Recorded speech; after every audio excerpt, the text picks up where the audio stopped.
Olá, pessoal! Este é o episódio 4 da segunda temporada do EpiDip Podcast. É verdade que açaí contaminado pode transmitir doença de Chagas?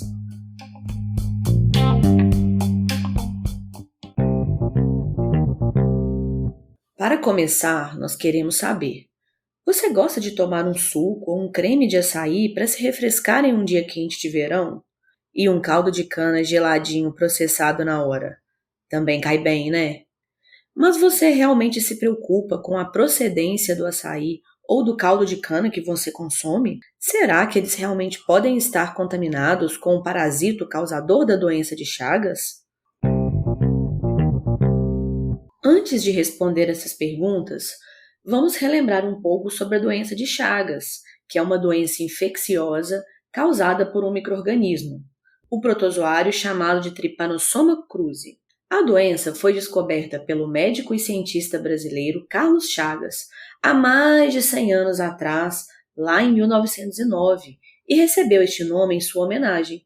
Carlos Chagas foi, inclusive, o brasileiro que, até o momento, chegou mais perto de ganhar um prêmio Nobel de Medicina, mas infelizmente ele foi injustiçado.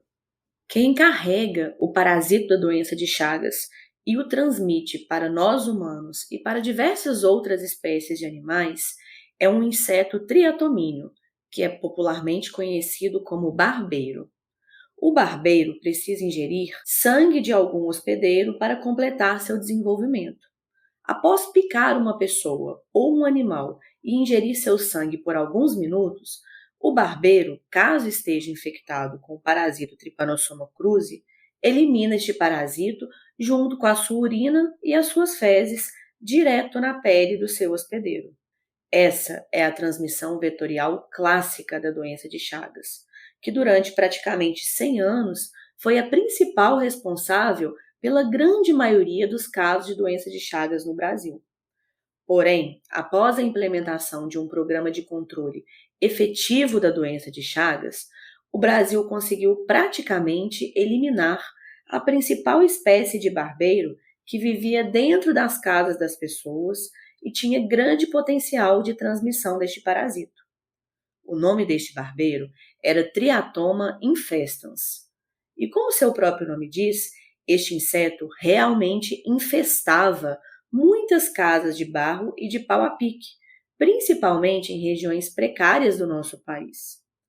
Depois do controle dessa espécie de barbeiro no Brasil, houve uma redução significativa no número de casos agudos da doença de Chagas. Isso fez muita gente acreditar que a doença de Chagas estaria erradicada em nosso país. Mas, infelizmente, isso não é verdade. Recentemente, temos visto com frequência diversos novos surtos de doença de Chagas aguda no Brasil, principalmente na região norte do país. Só que agora por causa de uma outra forma de transmissão, por causa da transmissão oral. Mas de que forma este parasito pode ser ingerido pelas pessoas? Então, é aí que entra a pergunta título desse podcast, cuja resposta é sim. A transmissão oral da doença de Chagas ocorre quando ingerimos alimentos contaminados com este parasito. O açaí, assim como o caldo de cana, são alimentos que, quando contaminados, são os principais responsáveis pelos surtos atuais de doença de Chagas aguda no Brasil. Estes surtos se caracterizam por um grupo de pessoas oriundas de uma mesma região que, ao ingerirem o mesmo tipo de alimento, adoecem quase que simultaneamente.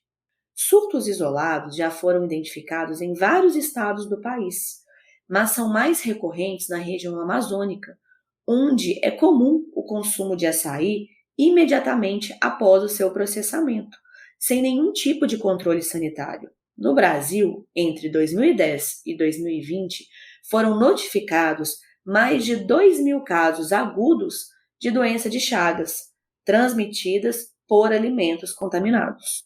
Várias espécies de barbeiros silvestres que vivem naturalmente bem próximos a açaizeiros e outras palmeiras podem acabar sendo triturados junto com o açaí e com a cana-de-açúcar, por falta de controle na colheita e no processamento destes alimentos. ou por falta de higienização adequada, estes alimentos podem ser contaminados com as fezes e com a urina destes insetos. Em ambos os casos, o resultado pode ser a presença do parasito causador da doença de Chagas no produto final, no caso, no suco ou na polpa de açaí, ou no caldo de cana, por exemplo. Não existe um consenso entre os cientistas a respeito da eficácia do congelamento para eliminar o parasito destes alimentos. Muitos trabalhos reportam que simplesmente congelar a polpa do açaí não é suficiente para eliminar o parasito se ele ali estiver presente. O alimento precisa passar por um processo de pasteurização para então ficar livre do parasito, caso ele não tenha sido adequadamente higienizado anteriormente. Após ingerir alimentos contaminados, o parasito pode ficar incubado no organismo da pessoa por 3 a 21 dias, quando então os sintomas começam a aparecer. Na fase aguda, os sintomas da doença de Chagas são bem inespecíficos, como um quadro febril, fraqueza, dores de cabeça, dores abdominais e musculares, podendo ter até mesmo miocardite. Se a doença não for diagnosticada e tratada precocemente, ela pode evoluir para a fase crônica depois de muitos anos, gerando complicações digestivas e cardíacas muito graves. Porém, não há motivos para simplesmente deixarmos de consumir o açaí ou o caldo de cana. Fiquem calmos. O problema neste caso é a falta de higienização ou o processamento e conservação inadequada destes alimentos.